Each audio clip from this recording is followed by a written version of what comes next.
नमस्कार दोस्तों, आपका स्वागत है मेरे YouTube channel Nikita arts and poetry में। काफ़ी दिनों बाद आज वीडियो शूट कर रही हूँ, सो आपसे हर बार की तरह एक ही रिक्वेस्ट करूँगी और मैं टाइम वेस्ट बिल्कुल नहीं करूँगी। प्लीज़ आप चैनल पर नए हैं तो सब्सक्राइब करके मुझे परमिशन दीजिए अपने नोटिफिकेशन में आने का, और वीडियो को एंड तक देखिए, लाइक ज़रूर कीजिएगा। सो आज हम प्रेमचंद की कहानी पूस की रात के बारे में पढ़ेंगे। पूस की रात 9 क्लास से स्टार्ट हो जाता है, बच्चों के सिलेबस में होता है, और मुझे काफ़ी लोगों ने डीएम किया, काफ़ी स्टूडेंट्स ने। सो मैंने सोचा क्यों ना इस टॉपिक पे वीडियो बनाया जाए। कहानी से हम सभी वाकिफ़ हैं कि इस कहानी में एक किसान है जिसकी दुर्दशा का वर्णन प्रेमचंद जी करते हैं, और जब कहानी की मालाओं का गुंथन खुद प्रेमचंद जी करे तो कहानी और समय सब रुक जाता है कहानी को सुनने के लिए प्रेमचंद की। सो ज़्यादा टाइम वेस्ट नहीं करूँगी और मैं आपको ले चलती हूँ सारांश की तरफ। लेकिन एक बात मैं कह दूँ कि कहानी से हम सभी अच्छे से वाकिफ़ हैं। कहानी में किसान हल्कू है, उसका कुत्ता ज़बरा है, जो पूस की रात जाड़े की कड़कड़ाहट में ठिठुर रहे हैं और उनको ठंड लग रही है।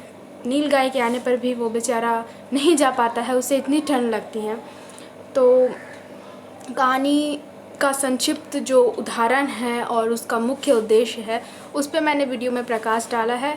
और अगर आप में स्टूडेंट हैं और आपको नोट्स की ज़रूरत है तो मुझे कमेंट बॉक्स में ज़रूर बताइएगा। I will send you. Munshi Premchand ने पूस की रात कहानी करीब 100 साल पहले 1921 ईस्वी में लिखी थी। उस दौर में कृषि और किसान की स्थिति को जानने समझने के लिए यह एक दुर्लभ कहानी है। पूस की रात भारतीय किसान की स्थिति का प्रामाणिक दस्तावेज है।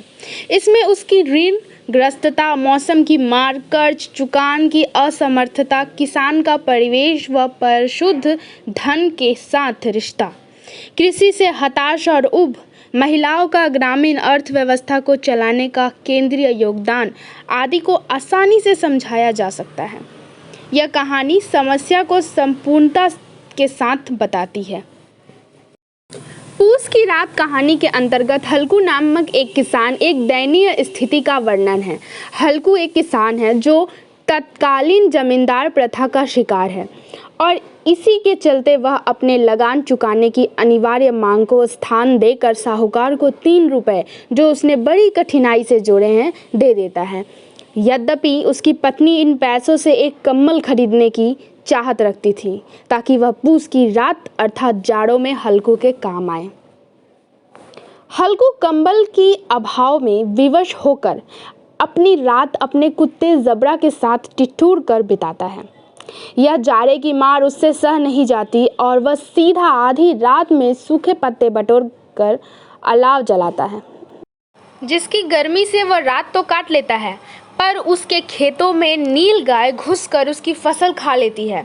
उसकी पत्नी मुन्नी चिंतित हो जाती है क्योंकि अब मजदूरी करके मालगुजारी भरनी पड़ेगी। यद्यपि हल्कू इस घटना से बड़ा खुश हो जाता है कि अब इतनी जाड़े में रात बितानी नहीं पड़ेगी। वस्तुतः इस कहानी की मूल संवेदना भारत के गरीब किसान की व्यथा को व्यतीत करने वाली है। भारत के गरीब किसान किसी तरह से जी तोड़ परिश्रम करते हैं, लेकिन उनकी आर्थिक स्थिति दयनीय और ज्यों की त्यों गरीब वाली बनी रहती है। इस कहानी के माध्यम से बताया गया है कि कैसे एक गरीब किसान जीवन के कठिन संघर्षों से जूझता है। आखिर वे भी इंसान ही हैं।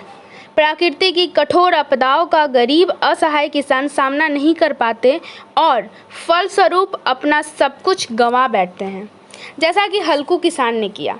जाड़ों की हड्डियों को कंपन देने वाली ठंड में हल्कू केवल अपने पुराने कम्बल के साथ अपने खेत में फसल की, पशु की रक्षा करता है, लेकिन अपने सीमित साधन में वह ठंड का सामना नहीं कर पाता और ठंड के आगे हार मानकर लापरवाह हो जाता है। फलस्वरूप जिस काम के लिए वह खेतों की सुरक्षा के लिए आया था वह नहीं कर पाता और पशु उसके खेत चर जाते हैं। इस कहानी के द्वारा प्रेमचंद ने यह बताने की कोशिश की है कि हमारे किसान किस तरह कठिन परिस्थितियों में जी रहे हैं। ठंड का वह सामना नहीं कर पाया और सोता रह गया और अंततः उसके खेत जानवरों द्वारा चर लिए गए।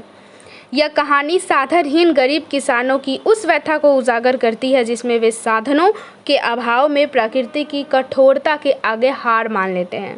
साथ ही तत्कालीन जमींदारी प्रथा की आड़ में जमींदारों और सेठ साहूकारों की शोषणकारी वृत्ति का उल्लेख करती है। आपने बड़े धैर्य से सुना, इसके लिए धन्यवाद।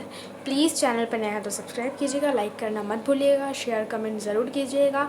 मिलते हैं नेक्स्ट वीडियो में। Till then take care, bye bye. अपना और अपने परिवार का खास ख्याल रखिए।